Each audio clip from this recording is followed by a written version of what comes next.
Let's talk about the Joker again and how much money this damn thing could make in its opening weekend. This is going to be what I believe is ultimately going to be kind of like the make or break for this movie. You know, as I just talked about before, in the concept of it going after Oscar gold, it wanting to make those that award season rounds, because the Venice International Film Festival is already talking about it. They're already applauding it, like, oh, this movie's amazing. And if it does well in regards to the festivals, it could really help boost this movie's profit, because where this movie is going to make the most money is probably more in Western developed countries and not so much in something you might see in China or you might see in other parts of the world like the Middle East.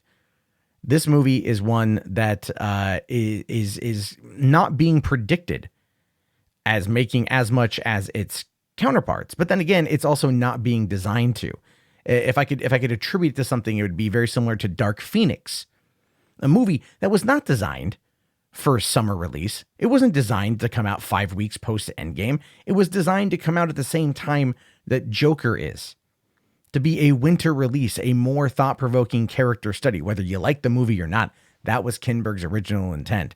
This movie is doing the exact same thing. So let's take a look here to see what could be happening with this opening weekend. So, with approximately 2 months to go until Joker's release, Long Range Tracking predicts that this movie will get off to a great commercial start. Box Office Pro estimates that the R-rated Joker could make anywhere between 60 and 90 million in its opening weekend. Considering that it was made on just a mere $55 million budget, even accounting for marketing and other costs, needless to say, that would be an excellent opening. And that is true. That is true. If the Joker can pull in 60 to 90 million in its opening weekend, that's going to put it up there with Venom from last year, because Venom was originally tracking to pull in anywhere between 50 and 80 million, right? And then it was re-estimated down to about 55 million is going to be its big draw. Like that's going to be like the big, this is a good thing. And it ended up pulling in like 88 million in its opening weekend, and nobody saw that coming. So perhaps the long range tracking is looking at the discussions surrounding this movie and it's one trailer, even though it comes out in like 2 months and we don't have anything else yet. I can't be the only one that's thinking that's a little bit crazy, right? It's definitely a little bit crazy. But on a $55 million budget, you can see that this thing's going for like Deadpool status. But I don't think it's going to have the same draw as Deadpool. Now, it says, assuming that Joker does fall within this range, it would outperform Shazam's opening weekend at 53.5 million earlier this year. There's even potential for Joker to surpass Aquaman's debut of 67.8 million late last year.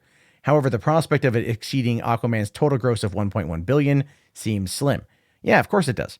Because what got Aquaman to 1.1 billion? China. That's what got Venom to 860 million. China.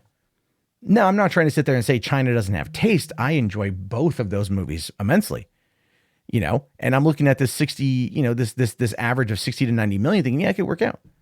I mean, Shazam pulled in 53.5 million and people looked at that as being pretty good. And Aquaman debuted at 67.8 million, which people thought was great for Aquaman. And that was up against Mary Poppins. That was up against Bumblebee. That was up against Spider-Man Into the Spider-Verse.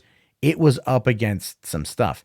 Now, Box Office Pro also forecasts that Joker could end its domestic run with around 175 million.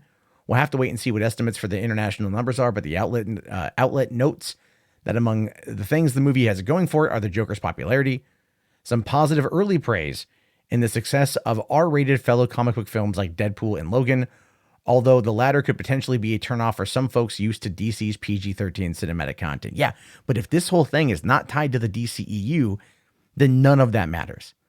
And the thing is, it's kind of like Star Wars Galaxy's Edge, right?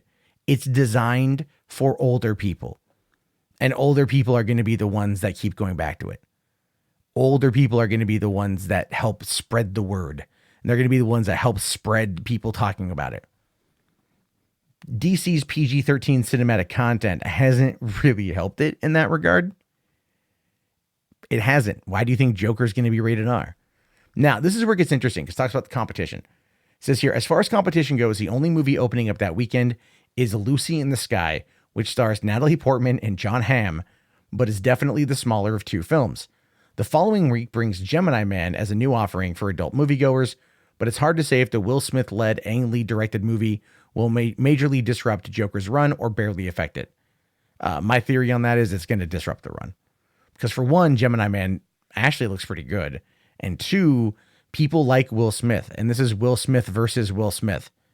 Like, I think if there's a big push for like Will Smith nostalgia, like Independence Day, Bad Boys nostalgia, I have a feeling Gemini Man, just out of pure curiosity alone, is going to get people in the door. And then you have the Addams Family also opening that following weekend. But that movie looks god awful. Like, it just looks terrible. So I have no desire to see it. Now, the big question is going to be whether or not Joaquin Phoenix will being good as the Clown Prince of Crime. Plenty of actors have put their own stamp on it before. We've already talked about that. The difference, though, with this Joker is that this is the first time the eponymous character is taking the spotlight for himself and not fighting his arch nemesis Batman. A young Bruce Wayne will appear, but the story is centered around stand-up comedian Arthur Fleck being disregarded by society and turning to a life of crime and chaos. And that will either really work for it or it will work against it. And honestly, I can't tell you how it's going to do without there being a foil for the Joker, right? Because with Batman, if you know with Batman, like, remember the ending of Batman Begins when he's talking to Jim Gordon and Gordon pulls out the Joker playing card and everyone in the theater is like, oh my God, it's happening. Oh my God. And then a couple years later, like 3 years later, you watch it happen, you know, like it came and so do you. And you're like, oh, yeah. But this is the thing is this is not that. This is a character study. It's a smaller film. It's going to have a young Batman. Is this going to tie into Robert Pattinson's Batman? Everyone says no. But I think that's a bad move. Now, it does say down here that it was decided that not to follow anything from the comics at all, with the Joker and filmmakers instead deciding to tell an original story about the villain. That may not matter much to the average moviegoer unfamiliar with the comics, who's just looking for a good time at the theater, but you can be sure that hardcore comic fans will be eager to see how this origin story compares to the few that have come before, especially when taking into account the source material that was ignored by that. It's clearly the Killing Joke. It's that origin story of the Joker, which is what a lot of people believe.